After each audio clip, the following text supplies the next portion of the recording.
Fala galera, estamos aqui mais uma vez na minha aula de Geografia. Espero que todos estejam bem aí, se cuidando. Já estamos quase na metade, né, desse período da quarentena. Metade, não podemos dizer que se estamos na metade, no início, mas espero que todos estejam bem. Uma saudade imensa de vocês, olhando para essa sala de aula vazia, só me faz lembrar que nós precisamos cada vez mais de nos cuidarmos para quanto mais cedo resolver tudo isso logo, estaremos mais unidos presencialmente para darmos foco a essa etapa, a fase final da preparação para o Enem, ok? Hoje iremos dar início à parte da geografia física. Da parte da geografia humana. Lembrando que nas últimas aulas estávamos na parte final da geografia física, nós vimos a hidrografia, podemos dizer assim, vimos a parte das bacias hidrográficas, vimos os conceitos ali relacionados à hidrografia, os tipos de oceanos, os tipos de mares, vimos os tipos de rios, as características dos rios, e hoje vamos dar início à geografia humana. Um dos principais pontos da geografia humana, basicamente, é o conceito de regionalização. Isso quer dizer o seguinte, que o Brasil, né, e outras partes do mundo, é a melhor forma de estudar o mapa mundi, as regiões do planeta, é no conceito de regionalização. E como nós regionalizamos? Aí você vai lembrar das nossas primeiras aulas, lá de cartografia, o conceito de regionalização, um dos principais geógrafos do Brasil, Milton Santos, ele fala que regionalizar é tudo, certo? É todo o território, toda a localidade que tem que possuir características próprias, únicas, né? Ou seja, no Brasil, o principal órgão que regionaliza o nosso país, vocês devem conhecer como IBGE. Porém, nas aulas de hoje, a partir dessas aulas, começando hoje, eu vou mostrar para vocês que, além do IBGE, existem outras maneiras de nós regionalizarmos o nosso país e até mesmo o planeta, certo? Um ponto interessante aqui é nós entendermos o nosso primeiro ponto da aula de Geografia Humana, que é formação do território brasileiro. É interessante nós percebemos o seguinte, o Brasil é um dos 5 maiores países do mundo. O Brasil está em 5º colocado em extensão territorial, né? Nós estamos em 6º, recentemente o Brasil perdeu uma posição em número de população, ok? Porém, em território nós estamos em 5º colocado, nós só perdemos para a Rússia, que está em 1º, China em 2º, Canadá em 3º, Estados Unidos em 4º e o Brasil fica em 5º em extensão territorial. O interessante é nós olharmos para na minha tentativa de mapa do Brasil, Cícero disse que ficou legal dessa vez, né? Então, você olha para esse mapa e percebe-se o seguinte, se você olhar os outros países da América do Sul ou até mesmo da América Latina, do México para baixo, você vai perceber uma característica, o Brasil é muito maior em relação aos outros países. Também outra característica também da nossa formação territorial é o seguinte, o Brasil é o único país das Américas, né, juntando as 3 Américas, que fala o português. Grande parte dos países latino-americanos, em sua maioria, tem uma língua bem característica, que é o castelhano, o espanhol. Você também vai ter a língua francesa, a língua holandesa. Mas o Brasil é o único país, principalmente da América do Sul, que fala português. Outra coisa interessante nós analisarmos é que o nosso território, há muito tempo atrás, não era como nós conhecemos hoje. Isso quer dizer o seguinte, que ao longo dos períodos, dos séculos aqui, que também envolve questões econômicas, sociais, culturais, também moldou o nosso território e hoje nós temos um país enorme chamado Brasil. Ok? Então, a partir de hoje, a partir dessa aula, nós vamos entender, né, durante duas aulas, podemos dizer assim, nós vamos entender como houve esse processo de formação do território brasileiro. Quando eu falo território brasileiro, nós vamos além, certo? Nós vamos falar da formação do território e podemos citar em alguns fatos pontuais como se deu a formação étnica brasileira. Porém, não é hoje o foco principal da nossa aula. Lembrando que a formação étnica do Brasil, nós vamos falar lá em população, certo? Na formação da cultura socioeconômica brasileira, lá na parte de população brasileira, beleza? Então vamos começar falando primeiro, por que o Brasil é considerado como um país de colonização, de exploração?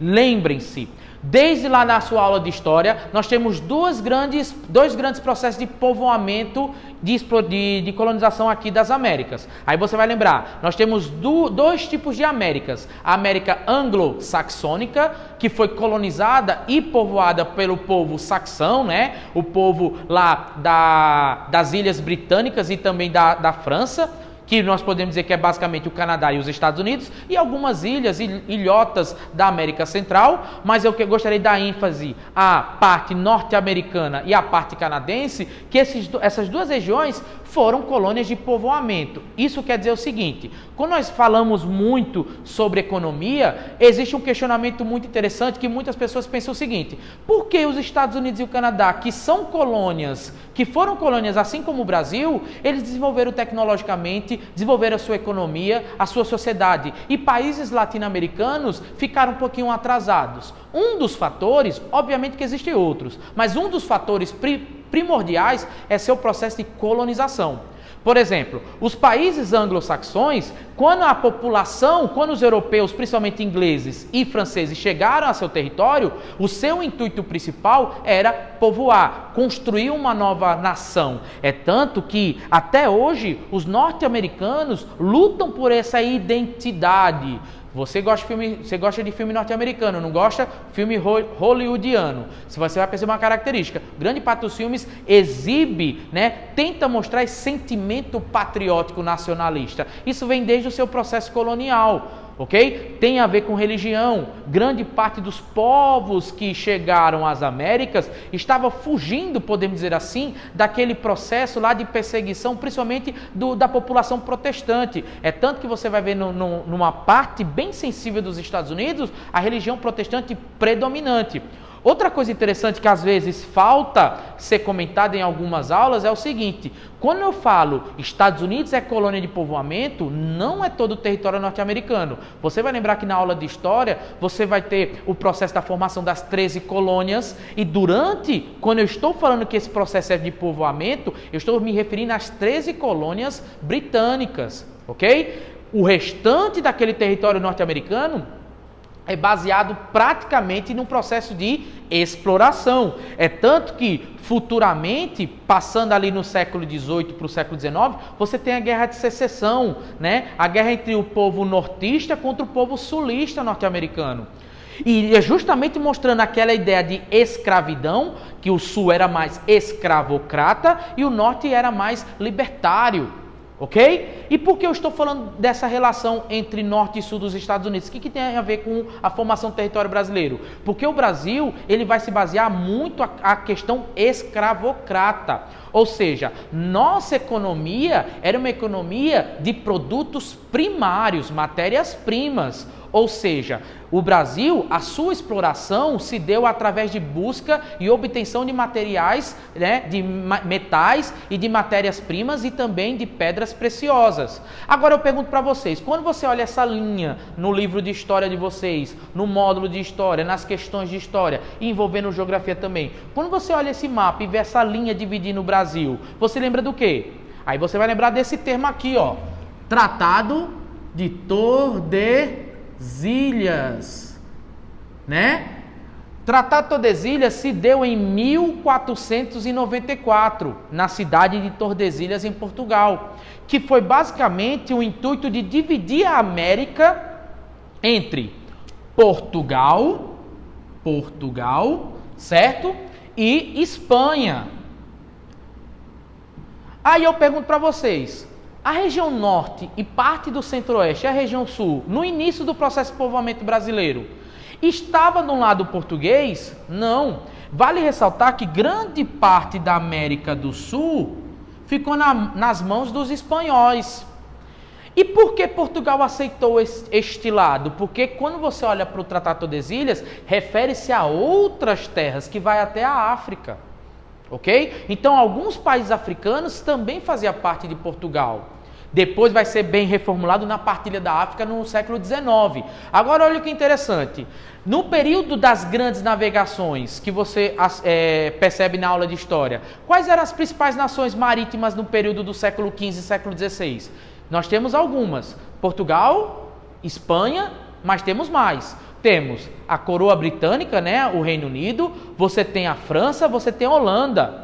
Aí eu pergunto para vocês, todas as nações aceitaram de bom grado o Tratado de Tordesilhas? Óbvio que não. Então, os franceses, os holandeses, os britânicos não aceitaram essa divisão e eles reivindicavam. E a partir daí isso vai justificar, por exemplo, a invasão holandesa no Nordeste brasileiro. Aí você vai lembrar de uma universidade bem famosa aqui do Nordeste, que tem o nome de um dos principais líderes dessa invasão holandesa. Quem é o cara? Maurício de Nassau, que vai liderar e vai fazer um processo muito interessante. Olha, assunto de urbanização, um processo muito interessante de urbanização de Recife e Olinda, por exemplo. Aí você vai lembrar da Guerra dos Mascates entre Recife e Olinda. Olha o assunto aí de história envolvendo geografia, envolvendo processo territorial. Então, por exemplo, quando você percebe aqui no interior do Nordeste brasileiro uma etnia branca, por exemplo, você tem o nosso professor de Química, né?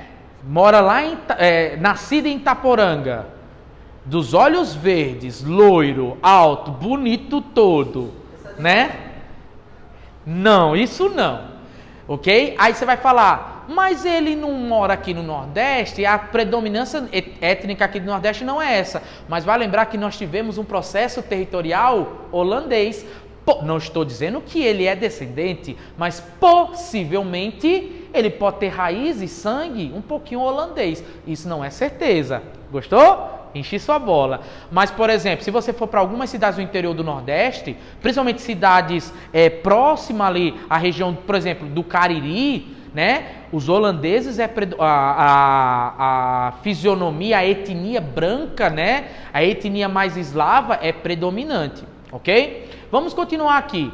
Então, isso justifica as invasões aqui no litoral brasileiro, mas principalmente também no litoral espanhol, da América Espanhola. Isso também justifica um filme que vocês adoram e nem percebem que envolve questões históricas.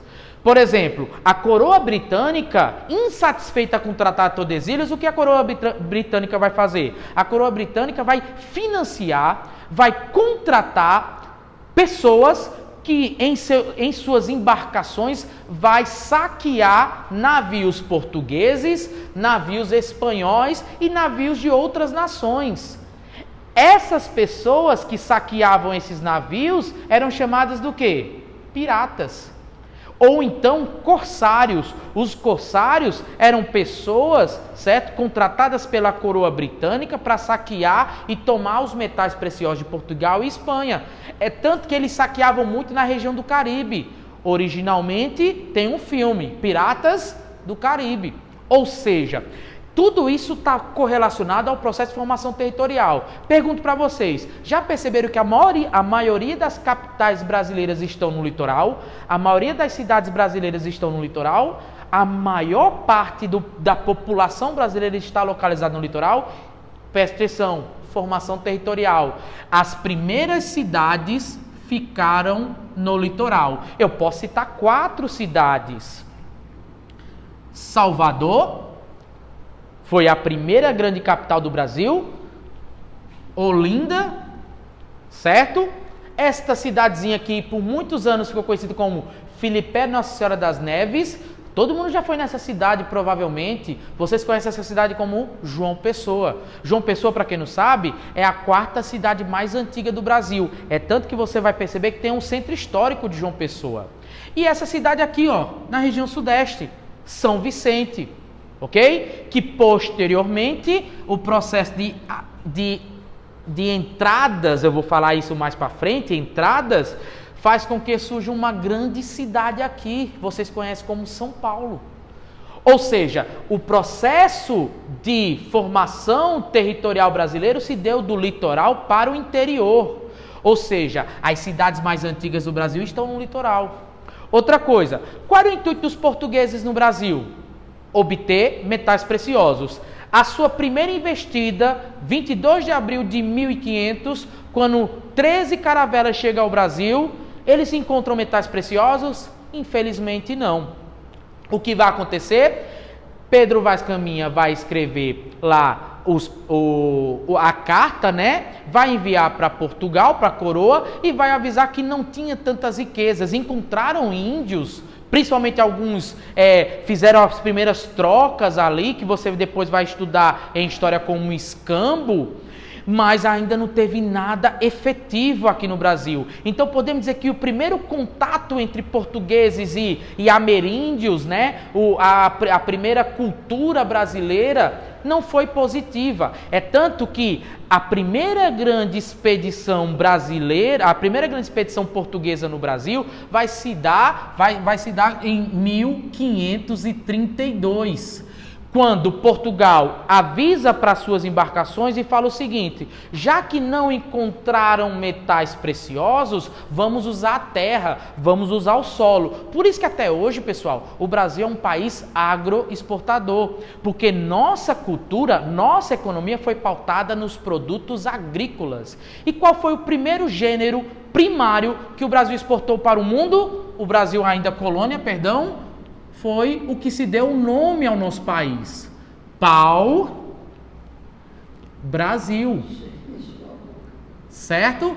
O pau-brasil. Isso quer dizer o seguinte: este produto depois vai originar o nome do país. E por que Brasil?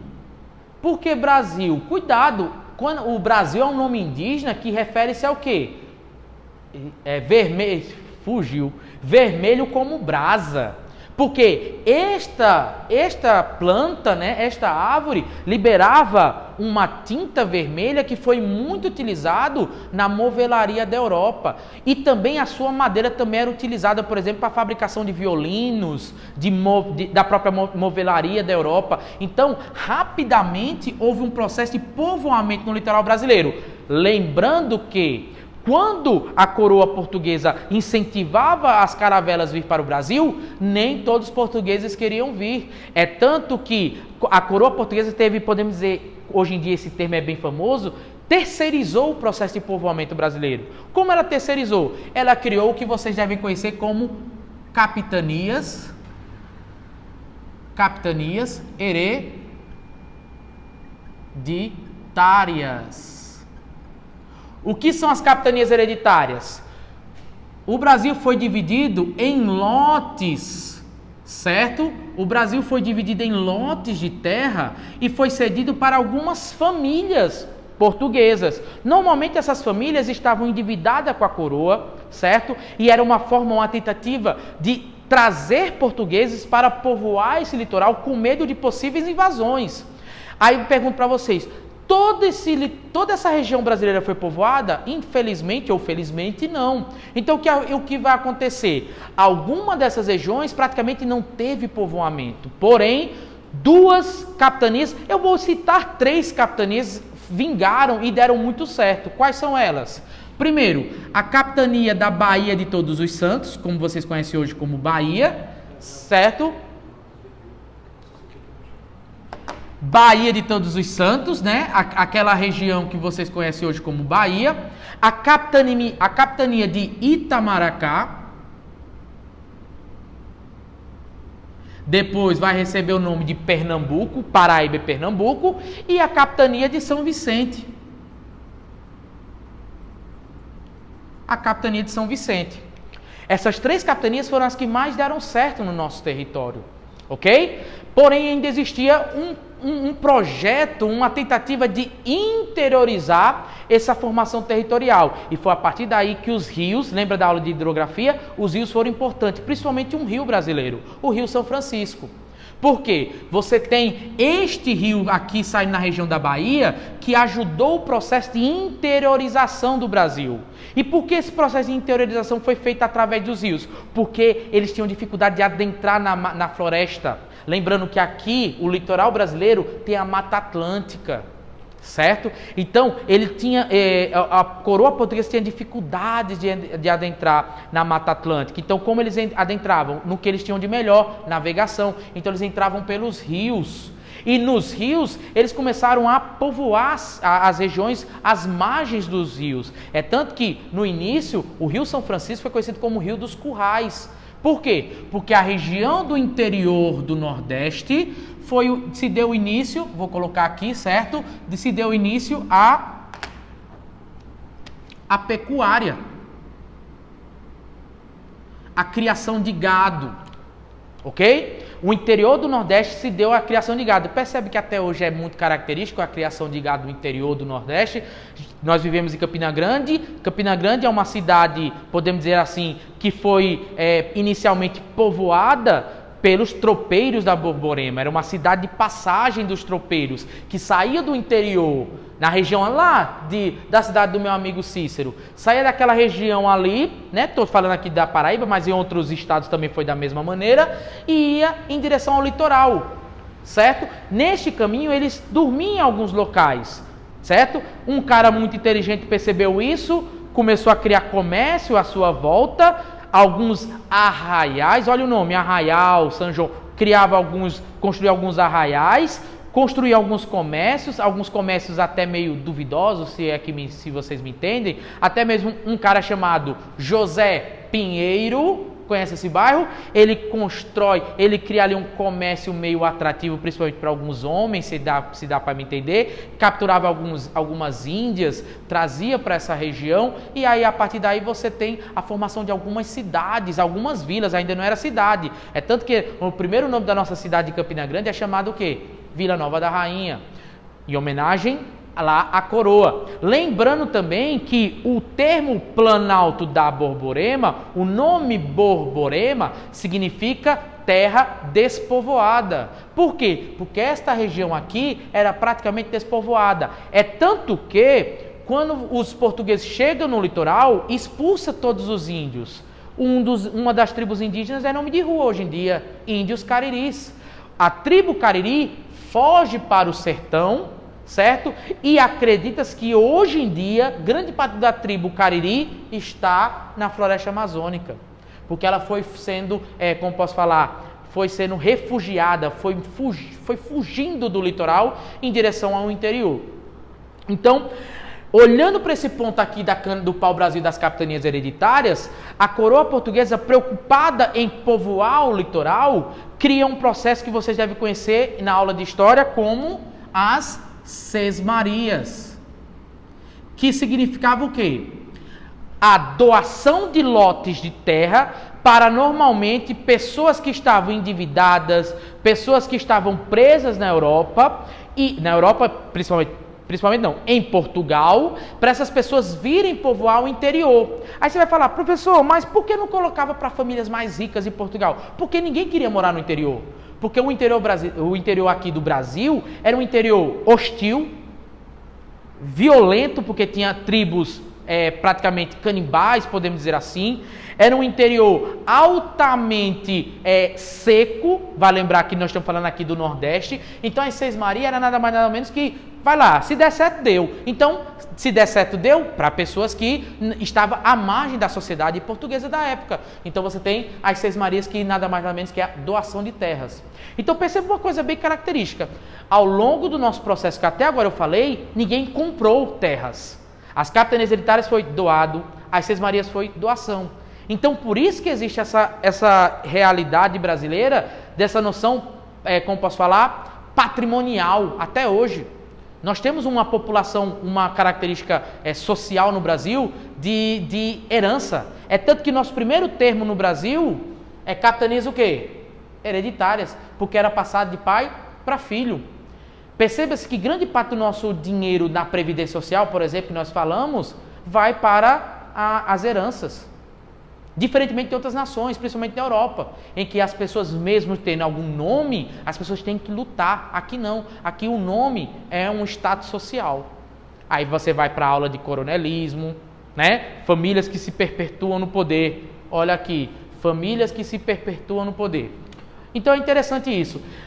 Voltando aqui para o nosso litoral lindo.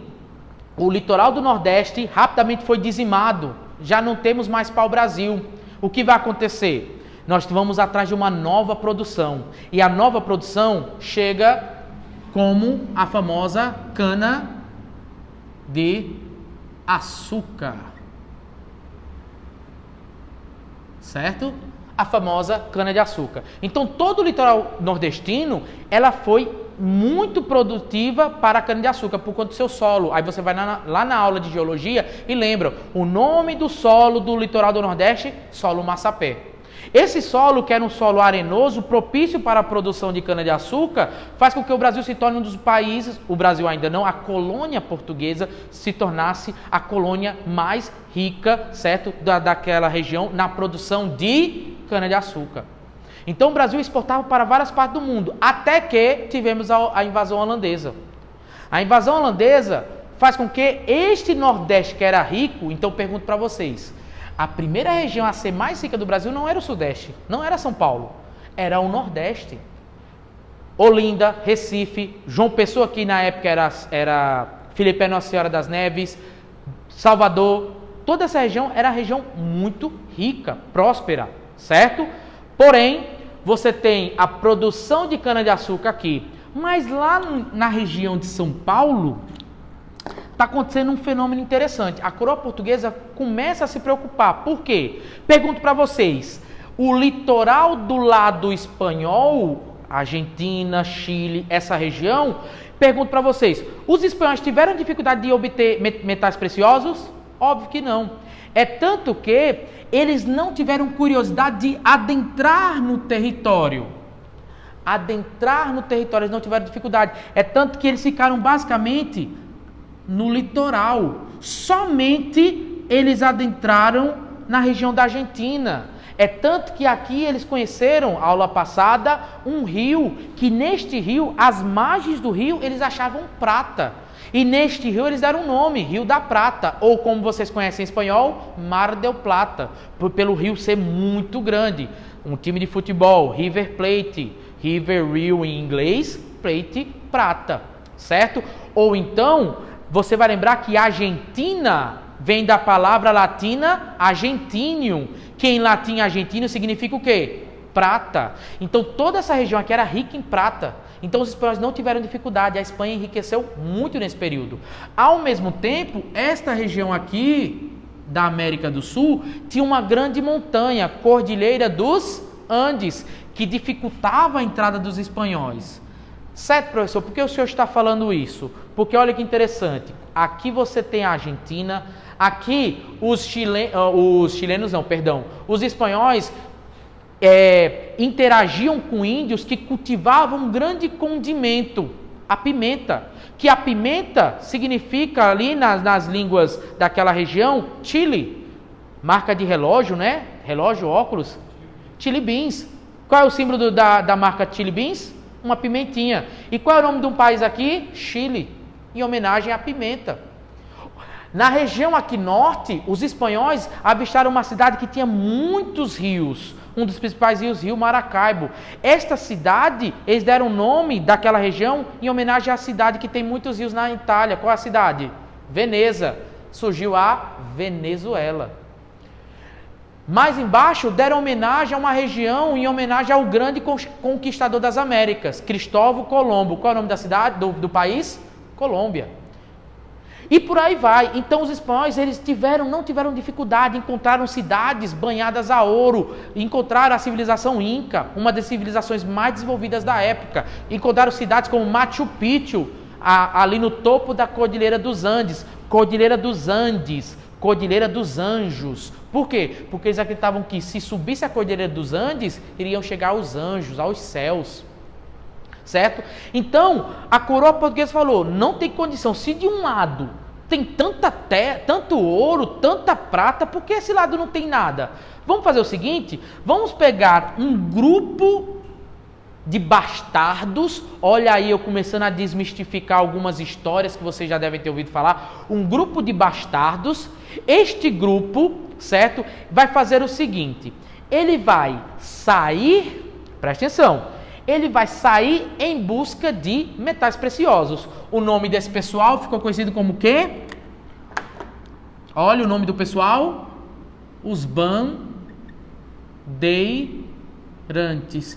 Tem uma avenida em São Paulo, para quem não sabe, quem nunca foi, chamada Avenida dos Bandeirantes. Por que se chama Bandeirantes? Quem gosta de filme de época vai lembrar do seguinte. Presta atenção.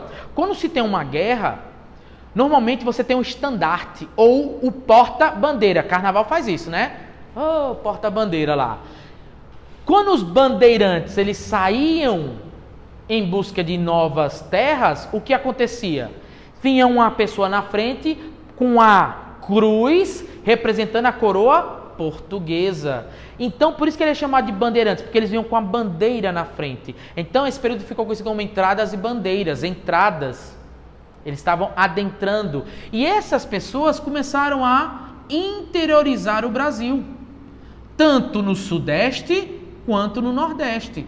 Estavam em busca do quê? De metais preciosos. Mas, ao mesmo tempo, século XVII, lá na Europa está acontecendo algo. Reforma protestante. E a Igreja Católica, naquela época, estava perdendo muitos fiéis.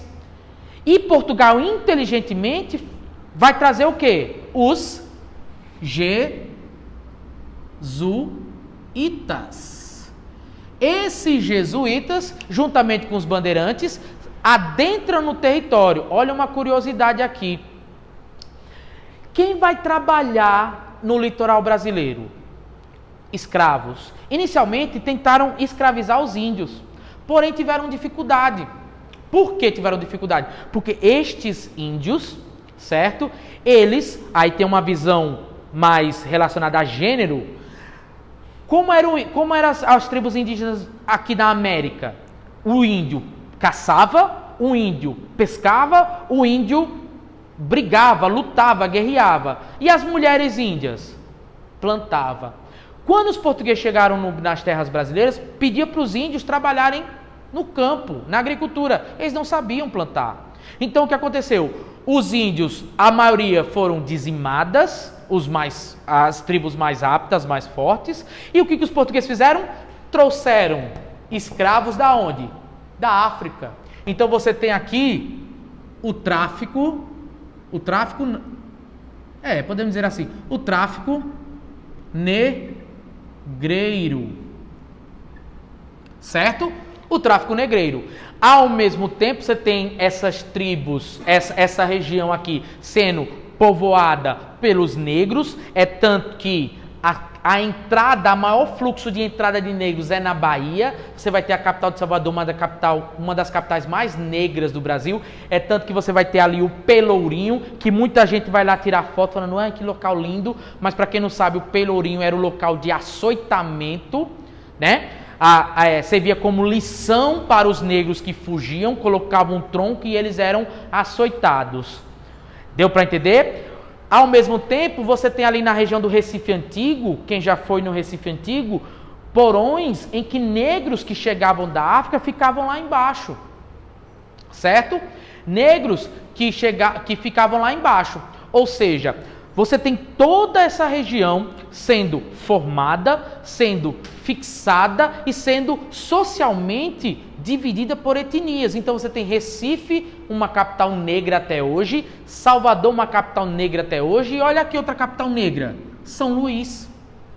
São Luís do Maranhão, uma capital também que tem uma grande população negra. Beleza? Então, só para a gente ficar aqui, certo? Eu vou dando ponto final, certo? Eu vou dando ponto final na parte da aula de hoje. Na próxima semana a gente vai continuar na parte aqui, finalizando, eu já estou no século XVII. Na próxima aula vamos falar do século XVIII, século XIX e século XX, beleza? Abraços e até a próxima.